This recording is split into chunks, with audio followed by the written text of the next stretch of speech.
en el capítulo 4.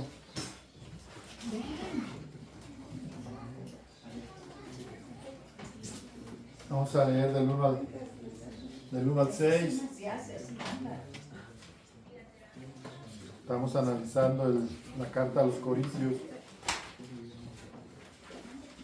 Vamos a dividirla otra vez en 3 fracciones. La primera es: predicamos a Cristo, no a nosotros. Y vamos a leer del 1 al 6 y desglosarlo un poquito. Dice: por lo cual, teniendo nosotros este ministerio, según la misericordia que hemos recibido, no desmayamos. Antes bien, renunciamos a lo oculto y vergonzoso, no andando con astucia ni adulterando la palabra de Dios, sino por la manifestación de la verdad, recomendándonos a toda conciencia humana delante de Dios. Pero si nuestro evangelio está aún encubierto, entre los que se pierden está encubierto, en los cuales el Dios de este siglo cegó el entendimiento de los incrédulos, para que no les resplandezca la luz del evangelio de la gloria de Cristo, el cual es la imagen de Dios.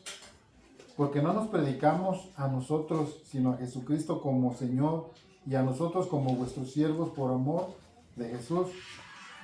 Porque Dios, que mandó que de las tinieblas resplandeciera la luz, es el que resplandeció en nuestros corazones para iluminación del conocimiento de la gloria de Dios en la faz de Jesucristo. El apóstol Pablo hace aquí una aclaración en el versículo 5. Hemos estado analizando la postura del apóstol como un hombre que desde lo más profundo de su corazón es sincero, y su único deseo es que los oyentes puedan llegar al conocimiento de Cristo. No tenía otra cosa él más que hacer, sino esa era la condición de su corazón, que otros conocieran a Cristo. Y aquí hace un énfasis y dice: porque no nos predicamos a nosotros mismos, sino a Jesucristo el Señor, o a Jesucristo como el Señor. Es evidente que, como lo hemos dicho antes, en todos los tiempos ha habido gente o ha habido personas que son contrarios o antagónicos a lo que es el Evangelio. Y el Evangelio siempre tiene que, o Dios siempre, para llevar su palabra, su Evangelio, siempre tiene que usar un vaso para honra. Tiene que usar un hombre, una mujer, un joven, un niño, quien sea, que sea un instrumento de Dios, siempre para que el nombre de Cristo sea conocido. Vamos a ver la evidencia de que la iglesia primitiva fundamentó su corazón en las enseñanzas de los apóstoles, puesto que ellos fueron testigos presenciales, oculares, de oído y de presencia. Conocieron de primera mano lo que era el mensaje de Jesucristo, el mensaje del reino de los cielos, el mensaje de salvación, la postura de Jesús como el Señor, como el único Señor y Salvador. Y vamos a leer aquí en Romanos 1:16.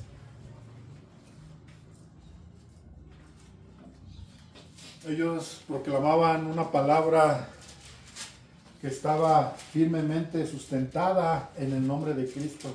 No era cualquier palabra, no era una filosofía griega que en aquel tiempo pues eran muy conocida la filosofía de los griegos. Era algo más que esto. Y dice así: no me avergüenzo. ¿Quién escribe esto? El apóstol Pablo. Está hablando desde su relación, su encuentro que tuvo con Jesucristo, después de haber sido un hombre reconocido dentro del Sanedrín, un hombre reconocido dentro de religión o de la secta de los fariseos. Él mismo a sí mismo se dice, yo antes era, si alguien tiene algo de qué gloriarse, yo más, porque yo fui un fariseo de entre los fariseos, de los mejores, aprendida a los pies de Gamaliel. En cuanto a la ley, irreprensible, pero todo esto lo tengo por basura. Cuando tú escuchas a alguien que es renovado y transformado a través de un evangelio vivo, una palabra viva, y después de esto se convierte en un portavoz de Dios, tenemos que poner mucha atención. Y luego dice así, porque no me avergüenzo del evangelio, porque es poder de Dios, ¿para qué? Para salvación. Esta palabra es viva, esta palabra tiene poder para salvación. Alguien léalo, por favor, en su Biblia. Pues no me avergüenzo de la buena noticia acerca de Cristo, porque es poder de Dios en acción para salvar a todos los que creen, a los judíos primero y también a los gentiles. A los judíos primero, pero también a los gentiles. O sea, ese poder actúa en todo aquel, no importa etnia, no importa tradiciones.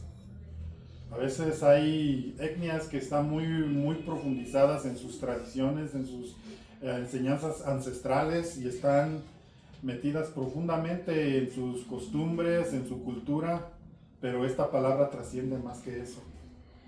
Esta palabra llega al corazón y transforma a alguien al conocimiento de Cristo. Este es el fin, este es el propósito. El apóstol Pablo es claro y dice, no nos predicamos a nosotros. Por más elocuentes, por más políglota que haya sido él, por más preparado que haya sido él, su palabra o su persona no determinaba un cambio profundo en una persona, pero el Evangelio de Jesucristo sí. El Evangelio de Jesucristo sí puede transformar un corazón, sí puede transformar una persona. Ahora vamos a ver algún paralelo a este en 1 Corintios 1:18. Si alguien lo busca y le da lectura. Nuevamente el apóstol Pablo hace una aclaración de lo poderoso que es el Evangelio de Cristo, sustentado en Cristo. Amén. ¿Qué dice? Porque la palabra de la cruz es locura a los que se pierden, pero a los que se salvan, esto es a nosotros, es poder de Dios. Porque la palabra de la cruz es ¿qué? Locura. ¿Para quién? Para los que se pierden, para los que la rechazan, para los que no la toman en cuenta, para aquellos que la menosprecian. Pero para nosotros, ¿de quién está hablando? De aquellos que ya han tenido una relación que los lleva a una experiencia con su Salvador. Nosotros debemos de estar convencidos porque de alguna manera Cristo nos llamó a Él. Todos tenemos una experiencia aquí que contar de cómo Dios convenció nuestro corazón de una manera o de otra, pero fue un evangelio vivo y para otros es locura. Para otros el evangelio es locura, para los que se pierden, pero para nosotros es poder de Dios. Es transformación. Hechos 5:42.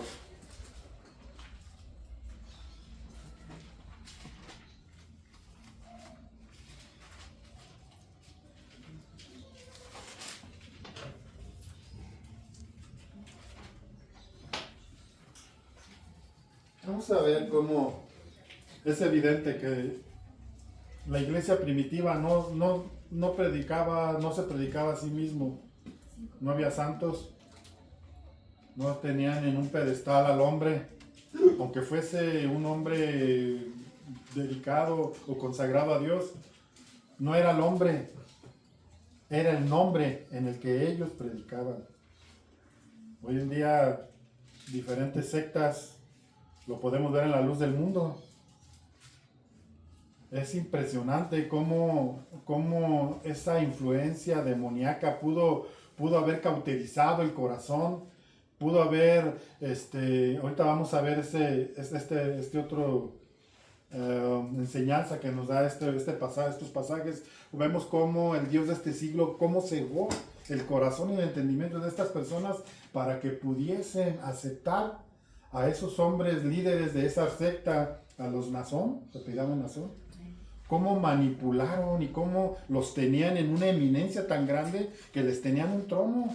Dentro de su iglesia había un trono especial para ellos porque eran el superapóstol, porque eran el superprofeta, el hombre especial, el que está en eminencia.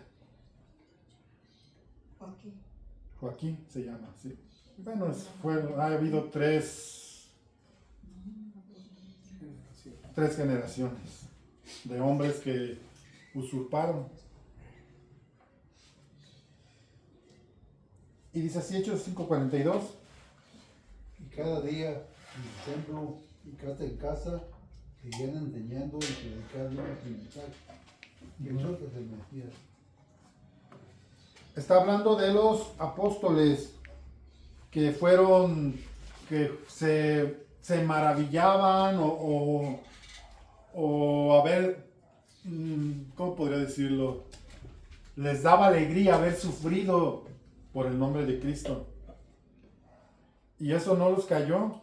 Les dijeron, no hables en ese nombre. Les prohibieron, no hables en el nombre de Cristo. ¿Por qué? Porque el nombre de Cristo es quien transforma.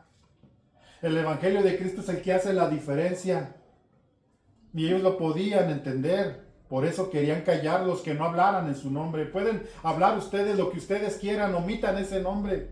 Pero ellos decían, y todos los días, ¿cuándo? Todos los días. ¿Cuál era su encomienda? De la abundancia, de lo que había dentro de ellos, dentro de su corazón. De eso hablaba su boca. Y todos los días, en el templo, ¿y en dónde? Y por las casas. No se limitaban. Y en el templo y por las casas, no cesaban de enseñar y predicar. ¿A quién? A Jesucristo. No cesaban, no se cansaban. A pesar de la persecución que hubo en Pedro y Juan, por causa de ese nombre, no se cansaban, no se amedrentaron, no tenían miedo, no se echaron para atrás, no consideraron su vida, sino que sabían que este evangelio era un evangelio de poder, era un evangelio transformador. No cesaban de enseñar a Jesucristo. Eso es lo que el apóstol Pablo les quiere enseñar a aquellos que estaban siendo acusadores de él. Yo no me predico a mí mismo, yo predico a Cristo. Porque solamente ese poder es sobre todo nombre. Todavía ese nombre trasciende en toda la eternidad. Porque el cielo y la tierra pasarán, pero sus palabras nunca pasarán. Su palabra estará vigente, porque Él es eterno, su palabra es eterna. Otro versículo, Hechos 8:5. Me gusta mucho el libro de los Hechos porque se estableció la iglesia de Cristo y se establecieron sus fundamentos. ¿Ya lo tienen? ¿8 qué les dije? ¿5? Dice...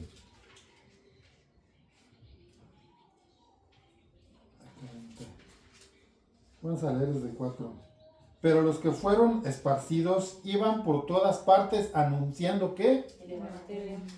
Anunciando el evangelio. Entonces Felipe descendiendo a la ciudad de Samaria, les predicaba a Cristo. Y la gente unánime escuchaba atentamente las cosas que decía Felipe, oyendo y viendo las señales que él hacía. ¿Cuál era aquí el propósito? Enseñar a Jesucristo. Donde quiera ellos fueron esparcidos. Ellos fueron esparcidos porque los comenzaron a perseguir. No hablen ese nombre. No hablen, no nombren el nombre de Cristo. Pero ellos, dice, a donde quiera que iban, a donde fueron esparcidos, ellos no se callaron. Es que ya me vine de allá porque allá la neta ya sentía que me mataban. No, ellos llegaban y a donde iban esparcían ese nombre, porque ese nombre, ese evangelio, es un evangelio que tiene poder. que tú o que yo quizás no lleguemos a experimentarlo en toda la magnitud de su palabra, es porque pues, realmente no queremos. Pero de que tiene poder, tiene poder. Vamos a leer ahora el 9:20, si alguien le da lectura, por favor.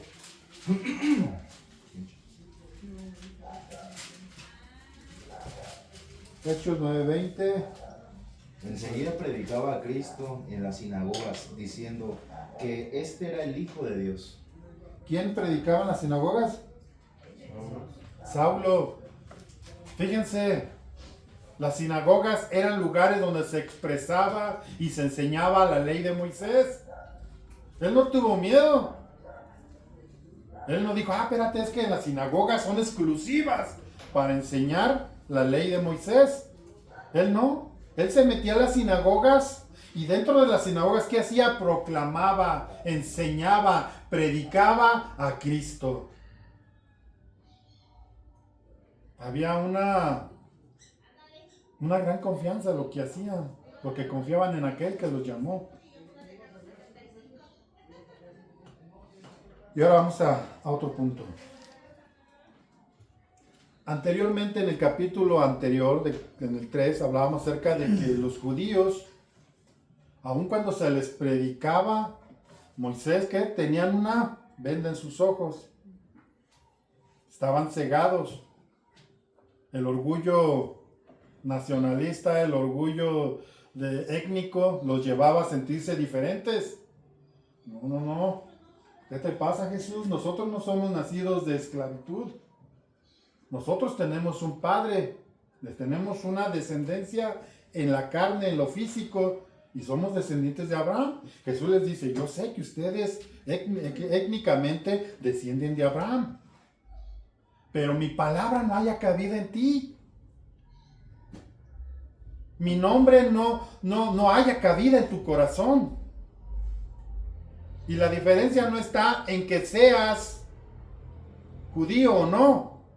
La diferencia está en que el nombre de Cristo sea el que está en tu corazón. Jesús les dice, sí, ustedes procuran matarme. Ustedes son hijos de vuestro padre, ¿qué? El diablo. Tremendo. Nosotros podemos ir, como les decía la semana pasada, es que dice la Biblia que oremos por la paz de Israel. Sí, oremos por la paz de Israel, pero oremos por aquellos que son temerosos de Dios. Por aquellos, y dice el apóstol Pablo, pero la venda les queda en los ojos hasta que es quitada. ¿Por quién? Por Cristo. Hasta que llegan al conocimiento de Cristo, es que esa venda que había en sus ojos les será quitada. Ahora lo traslada y dice, nosotros, vamos a leerlo, vamos a regresar a Primera de Corintios.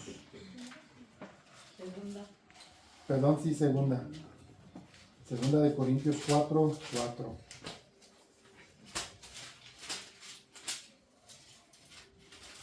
Dice, a los cuales, o en los cuales, el Dios de este siglo.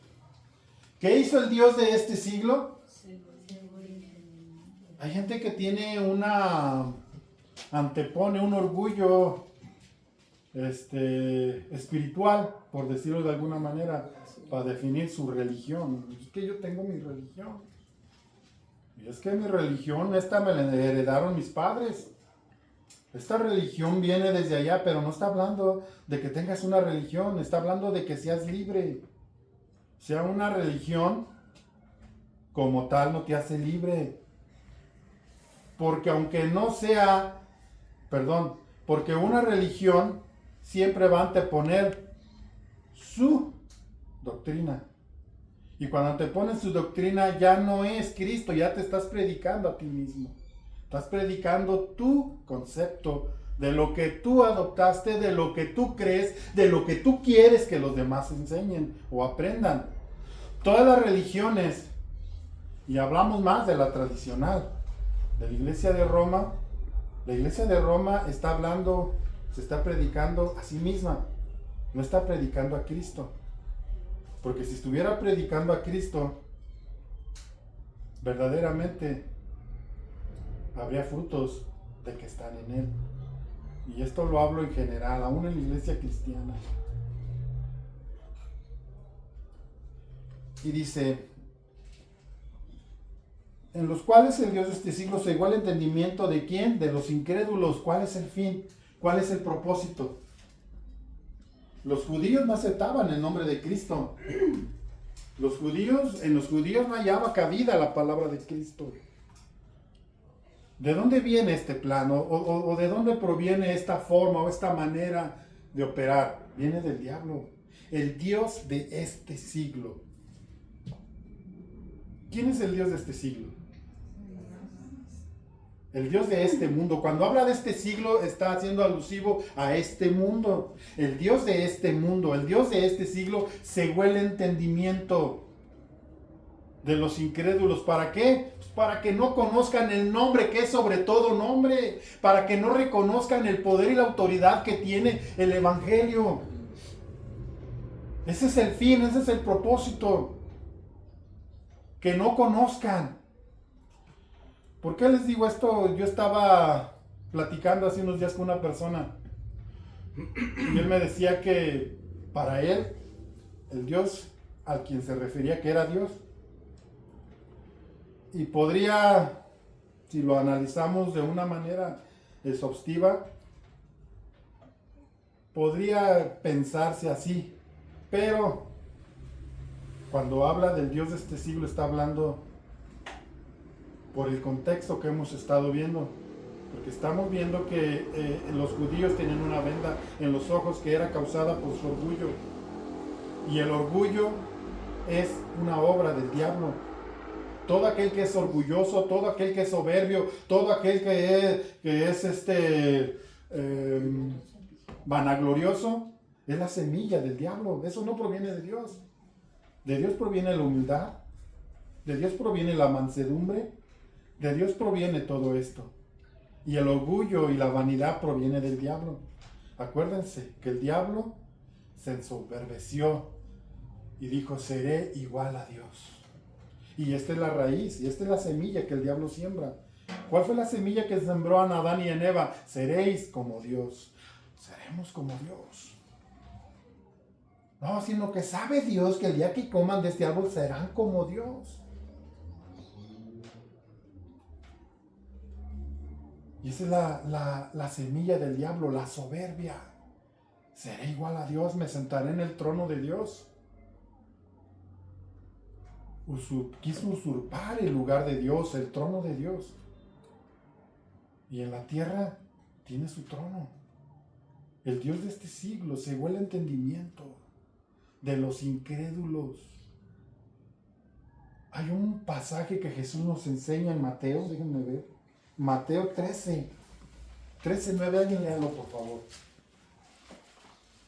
Está hablando acerca de las semillas, de la semilla que es la palabra de Dios, que puede germinar y puede producir fruto al 60, al 70, al 100 por uno, cuando la tierra es fértil, cuando la tierra es la idónea, cuando tu corazón es el correcto delante de Dios, tu postura, tu actitud, tu necesidad de Dios. ¿Qué dice ahí? Por favor, si alguien lo lee. El que tenga oídos para oír, que escuche y entienda. ¿No más dice eso? Sí. A ver el siguiente versículo. Sus discípulos vinieron y le preguntaron. De boca que hable. Entonces, ¿Alguien más le- les dije 13:9. Sí. Me equivoqué. Está hablando acerca de la palabra que cae junto al camino. Dice que viene el enemigo. ¿Qué hace el enemigo? Viene el enemigo y roba esa palabra. 13:5. Mande. 13:5. A ver, por favor. Quien lo tiene, léalo, por favor. Parte cayó en pedregales donde no había mucha tierra y brotó pronto porque no tenía profundidad en la tierra, pero salió el sol y se quemó, y porque no tenía raíz se secó. Y parte cayó entre espinos y los espinos crecieron y la ahogaron, pero parte cayó en una tierra y dio fruto, cual a 100, cuál a 60 y cuál 30 por uno. Dice, Sí, está hablando de la semilla, que es la palabra de Dios. Pero vinieron las aves del cielo y se la llevaron. ¿Por qué? Porque estaba expuesta. No era una palabra con profundidad.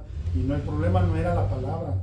El problema es que viene el diablo y te quita la intención, te quita esa palabra y se la hace en tu persona que no sea una palabra que pueda trascender para tocar tu vida y tu corazón.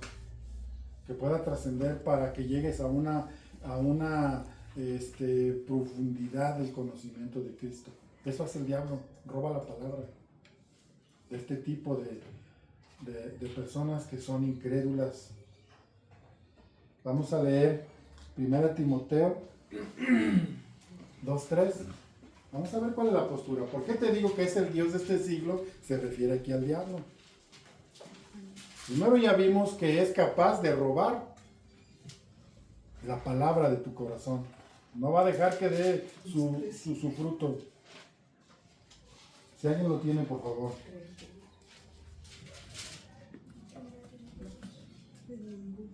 Porque esto es bueno y agradable delante de Dios nuestro Señor. También de que sí, hija. Sí, es ese. El cual quiere que todos los hombres sean salvados, vengan al pleno conocimiento de la verdad. Ah, ¿cuál es la postura de Dios? Porque esto es bueno. Está hablando de interceder por otros. Porque esto es bueno. El orar por los incrédulos es bueno. El orar por los inconversos es bueno. ¿Por qué?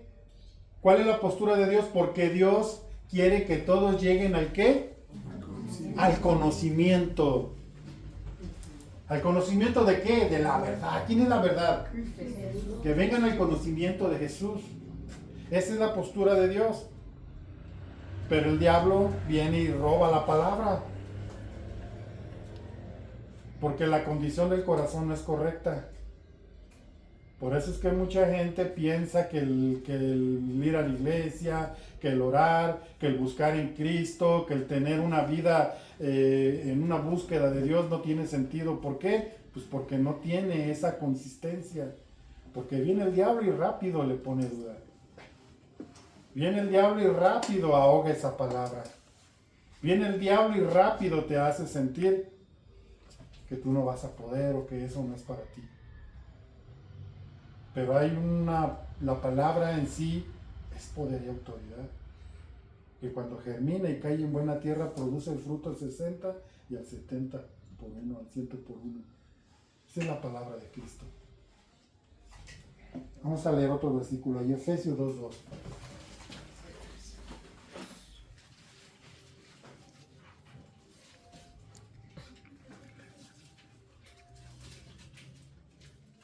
En los cuales anduvisteis en otro tiempo, siguiendo la corriente de este mundo, conforme al príncipe de la potestad del aire, el espíritu que ahora opera en los hijos de la desobediencia. ¿De quién está hablando aquí? ¿Cuántos en algún momento estuvimos bajo ese dominio? ¿Sí? Ahora venimos al conocimiento de Cristo. El siguiente versículo, 1 de Juan 5:19.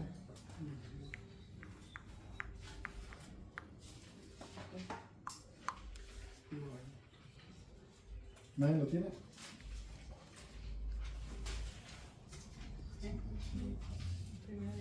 Sabemos que somos de Dios y que el mundo entero está bajo el poder del maligno. Sabemos que somos de Dios. ¿Cuántos hay de Dios aquí? amén. Dice, sabemos que somos de Dios. ¿Y el mundo entero qué? El mundo entero está bajo el maligno. Todo el mundo está bajo el maligno. El Dios de este siglo los tiene cegados.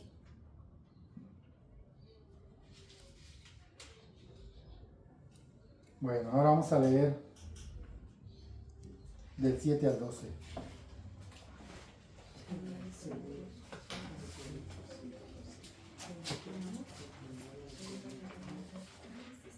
Segunda de Corintios 4. Vamos a leer nuevamente de los capítulos del 7 al 12. Dice, pero tenemos este tesoro en vasos de barro, para que la excelencia del poder sea de Dios y no de nosotros, que estamos atribulados en todo, mas no angustiados, en apuros, mas no despreciados, perseguidos, mas no desamparados, derribados, pero no destruidos, llevando en el cuerpo siempre por todas partes la muerte de Jesús, para que también la vida de Jesús se manifieste en nosotros, en nuestros cuerpos. Porque nosotros que vivimos siempre estamos entregados a muerte por causa de Jesús, para que también la vida de Jesús se manifieste en nuestra carne mortal, de manera que la muerte actúe en nosotros y en vosotros la vida. El apóstol Pablo quiere reiterar lo que produce la palabra. ¿Qué es lo primero que produce la palabra? Es una negación al yo. Jesús, lo vuelvo a repetir y lo voy a repetir cuantas veces sea necesario, Jesús le dijo, todo el que quiera venir en pos de mí, o sea, todo aquel que quiera ser mi discípulo, todo aquel que quiera aprender de mí, todo aquel que quiera conocerme, todo aquel que quiera tener una relación plena conmigo, ¿qué debe hacer primero? Tomar su cruz, negarse a sí mismo y tomar su cruz y luego seguirlo. La vida en Cristo no es fácil. La vida en Cristo, cuando tú verdaderamente vives un evangelio consagrado a Dios, no es fácil. Ya te lo he dicho muchas veces, los primeros que te critican son los de tu casa. Esos son los primeros. Y el apóstol Pablo está hablando aquí, este punto tiene un título, tesoros en vasos de barro. Hay mucho tipo de vasos o de utensilios.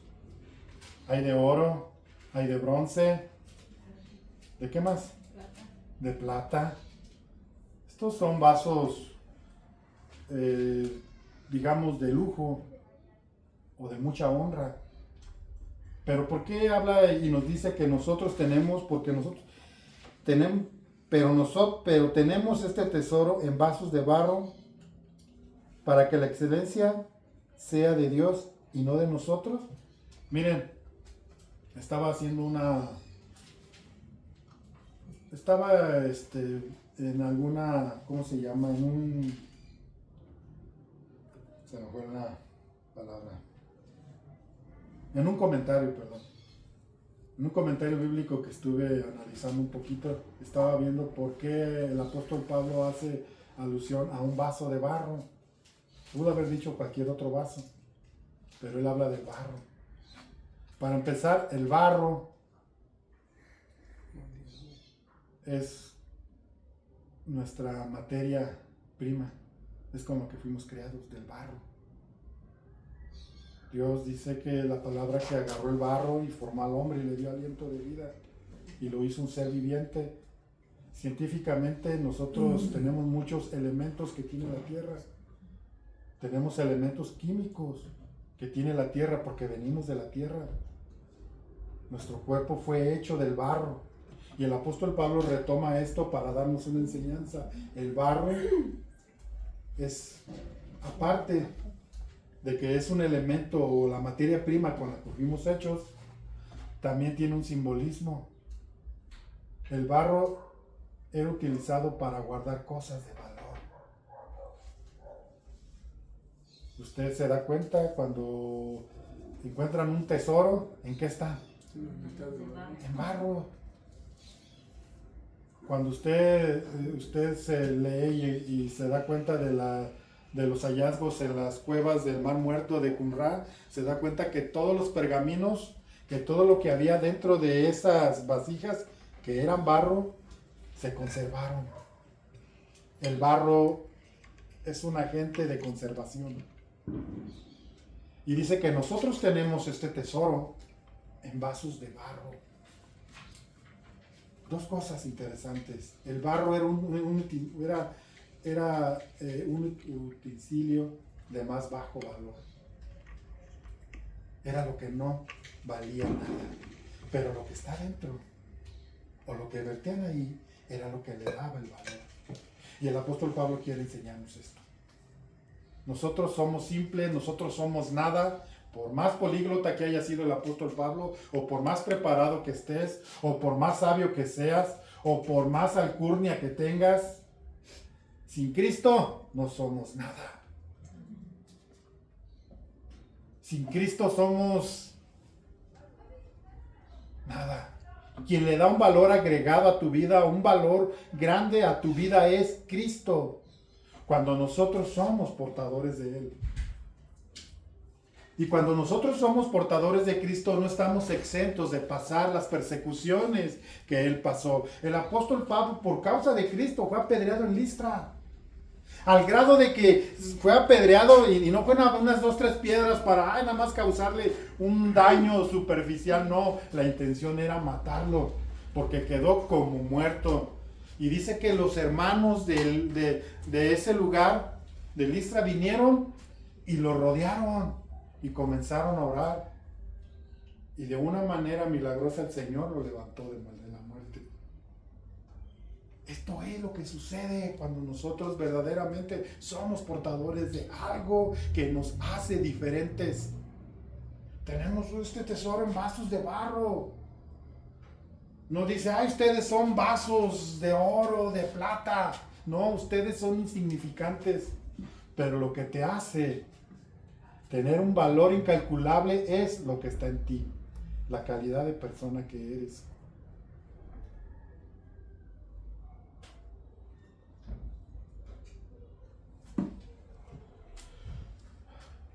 He conocido poca gente que tiene una calidad de vida en su interior, una calidad fuerte.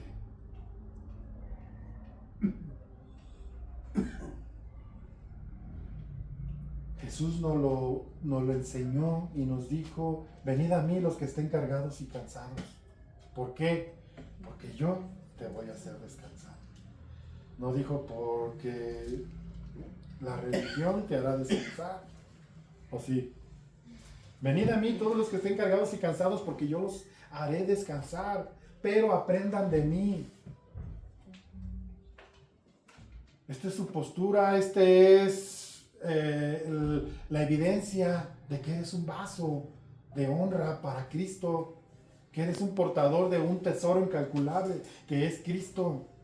Cuando hay esta condición, y aprender de mí que soy.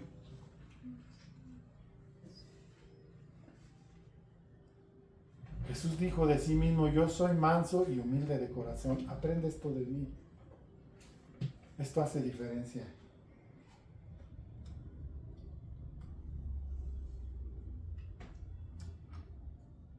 Corintios, 2 de Corintios 12:9, si alguien lo busca, por favor.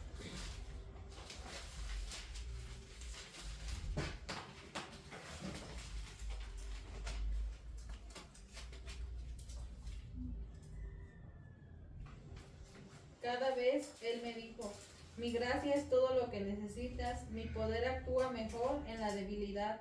Así que ahora me alegra jactarme en mis debilidades para que el poder de Cristo pueda actuar a través de mí. A donde quiera que iba Cristo, donde quiera que iba el apóstol Pablo,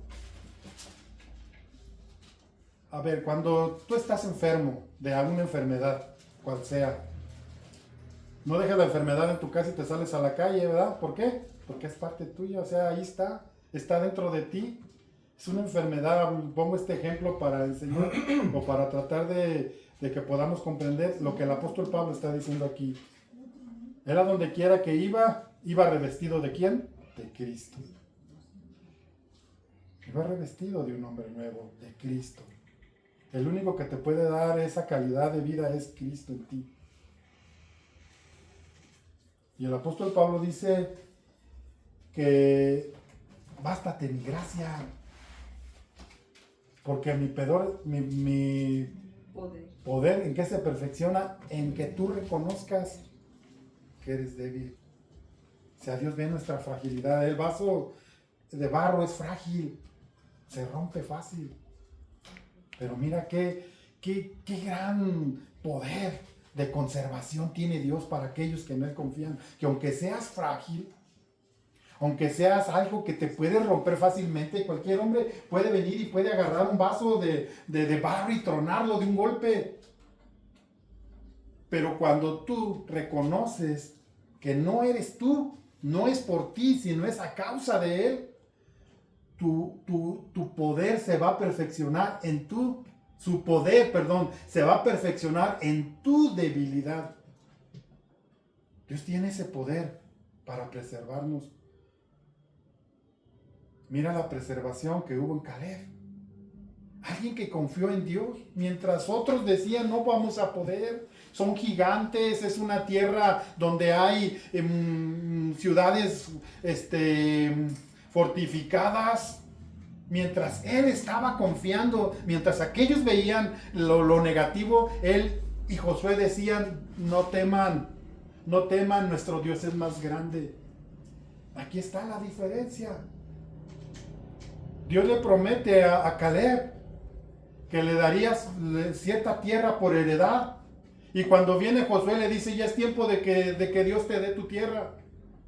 Voy a mandar al ejército para que despoje a ese pueblo que está ahí asentado en tu tierra, que es tuya, que Dios te prometió. Voy a enviarte un parte del ejército. Pero Caleb le dice, no, sino que yo lo haré. Yo pelearé en el nombre de Jehová. Tenía 120 años, Caleb. Tenía más de 80 años, Caleb. Una persona de 80 años, ¿cómo la vemos hoy en día? Algunos con andador, otros con bastón. Y no es por demeritar a nadie, no. Mi mamá es una persona de 80 años y ella está en una silla de ruedas. O sea, no lo digo por eso. Estoy hablando en general, ¿no? ¿Cómo está? ¿Cuál es la calidad de una persona de esa edad? Sin embargo, Caleb dijo, yo los voy a echar. El poder de preservación en el corazón de Caleb. Así es Dios con nosotros. Conocí un ancianito que a la edad de 90 años tenía todavía el vigor y las fuerzas para ir caminando de un pueblito a otro a llevar el evangelio. Y yo lo conocí, yo lo vi. No sé si llegaste tú a conocerlo, no creo. A papá del hermano Santos, ¿no lo conociste, César? Sí, bueno. Yo lo conocí, era un viejito. Un ancianito, bien ancianito, pero que tenía fuerza. Así es cuando tú confías en Él. Por último, en este pasaje, Salmo 103:14. Si alguien lo lee, por favor.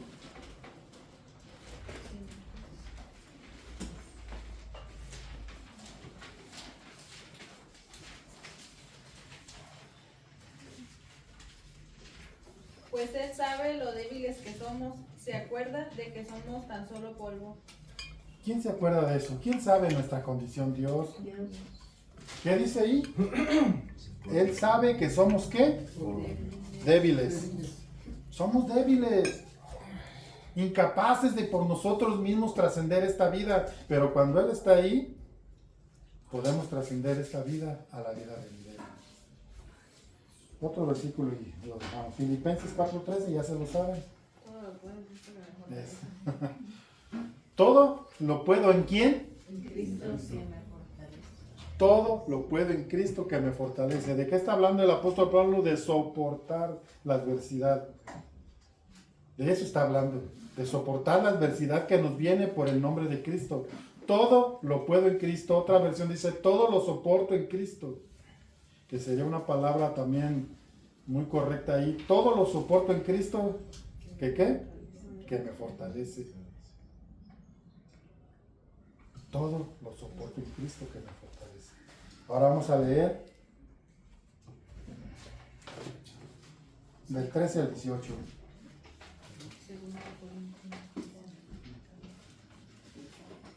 Le voy a dar solamente algo superficial, porque el capítulo que entra, el 5, abunda en eso. Es el tema principal. Dice, pero teniendo el mismo espíritu de fe, conforme a lo que está escrito, creí, por lo cual hablé. Nosotros también creemos, por lo cual hablamos, sabiendo que el que resucitó al Señor Jesús, a nosotros también nos resucitará con Jesús y nos presentará juntamente con vosotros. Porque todas estas cosas padecemos por amor a vosotros, para que abundando la gracia por medio de muchos, la acción de gracias sobreabunde para la gloria de Dios. Por tanto, no desmayamos. Antes, aunque nuestro hombre exterior se va desgastando, el interior, no obstante, se renueva de día en día, porque a esta leve tribulación momentánea produce en nosotros cada vez más excelente y eterno peso de gloria, no mirando nosotros las cosas que se ven, sino las que no se ven. Pues las cosas que se ven, ¿qué son?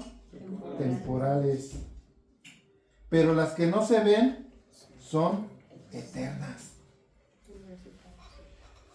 Remata el apóstol Pablo en este capítulo acerca de qué es lo que nos sustenta. Está bien.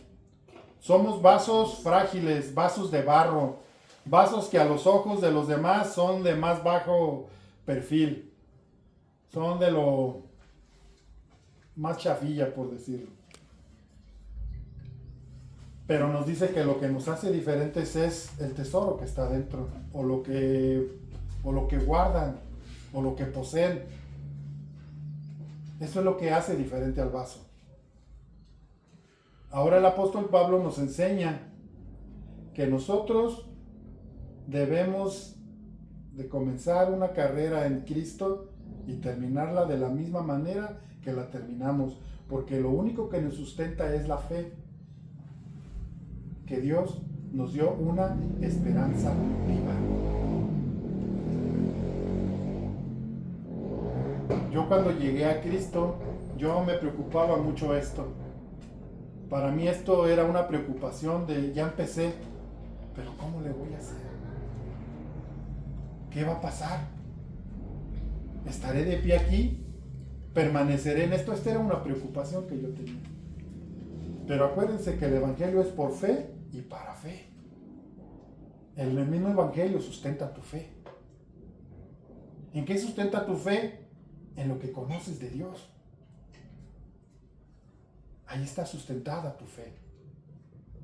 Y el apóstol Pablo dice, mira, este hombre físico, este hombre tiene que cumplir su ciclo de vida. El rey David decía, joven fui y he envejecido. Tuvo que pasar el proceso de vida, de un nacimiento a la muerte, y el proceso de la niñez a la adolescencia, a la juventud, a la madurez y a la vejez. Y dice el rey David, joven fui. O sea, está hablando de algo. Desde su juventud él conoció a Dios, desde que era un niño, desde que era un joven, quizás adolescente, tuvo una experiencia con Dios, confió tanto en Dios que agarró al oso y le quitó de las fauces, de la boca del león, del oso, quitó la oveja. No confiando en su fortaleza física, derribó un gigante que lo doblaba en estatura y en fuerza, era diestro para la guerra, pero él confió en ¿quién? En Dios. Tú vienes a mí con jabalina y espada, mas yo voy a ti en el nombre de Jehová de los ejércitos. La confianza, la fe. Y dice, joven fui y he envejecido y no he visto un justo desamparado, ni su descendencia que mendigue pan. Siempre se mantuvo viendo a Dios como el Dios verdadero. Y esto lo llevó a trascender. Y el apóstol Pablo lo que nos está diciendo así, aunque este hombre, este cuerpo exterior, se va a agotar, se va a envejecer, se va a enfermar y va a morir. pero no obstante el interior. Una esperanza viva en Cristo. Tenía un versículo, Primera de Pedro 1:3. Si alguien lo lee, por favor.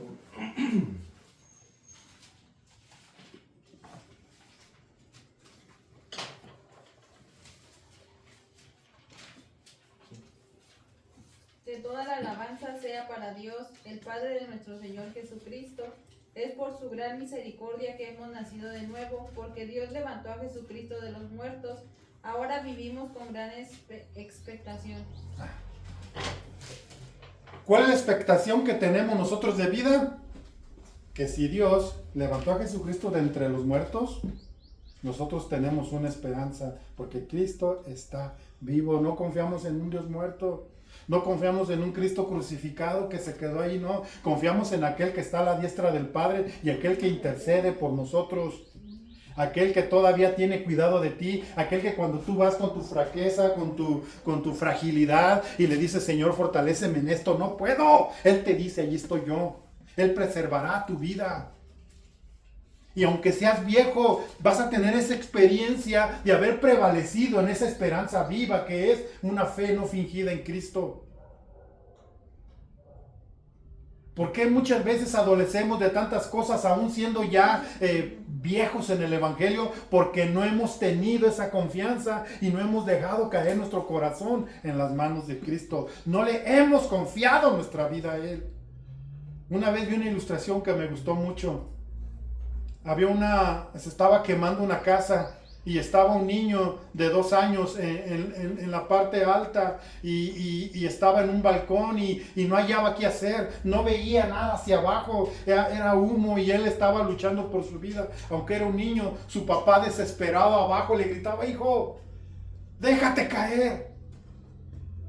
Y el niño no veía al papá, lo escuchaba, pero no lo oía. Hijo, déjate caer, ten confianza en mí. Aquí estoy yo. Tú no me ves, pero yo te estoy viendo a ti. Déjate caer.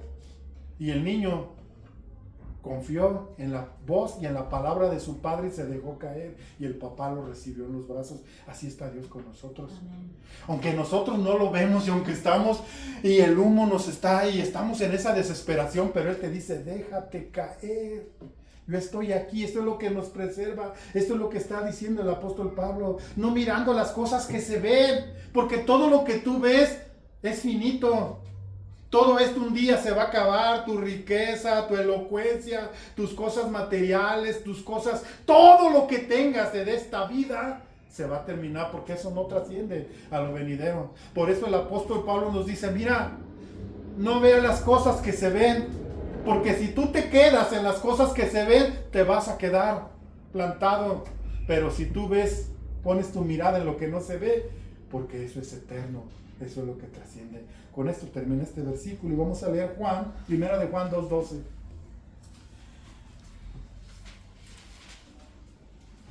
Les escribo a ustedes que son hijos de Dios, porque sus pecados han sido perdonados por medio de Jesús.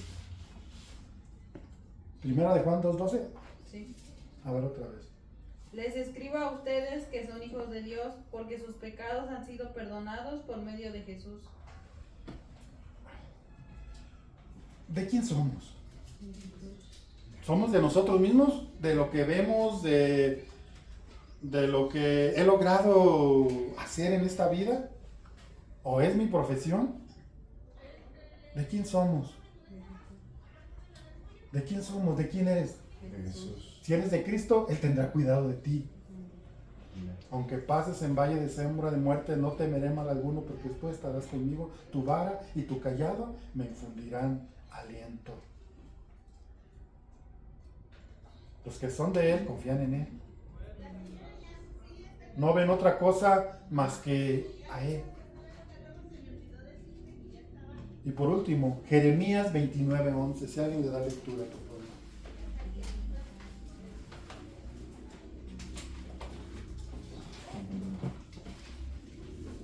Amén.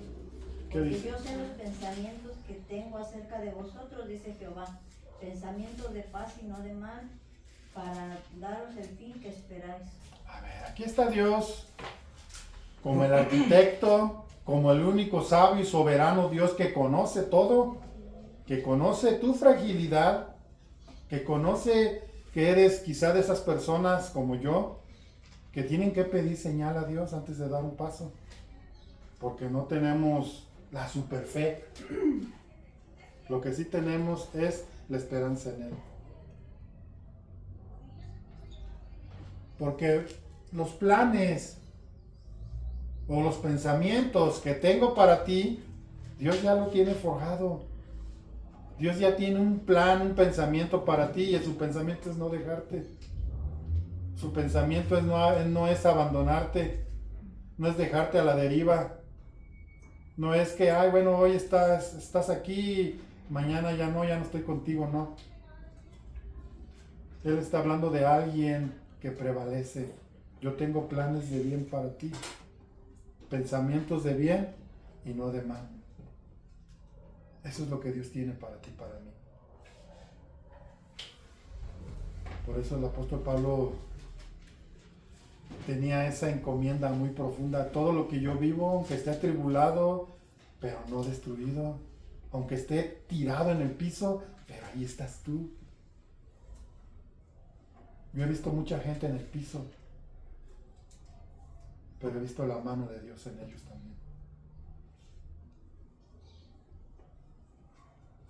Porque Él está ahí.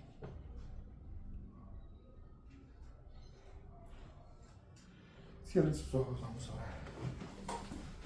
Amado Padre, gracias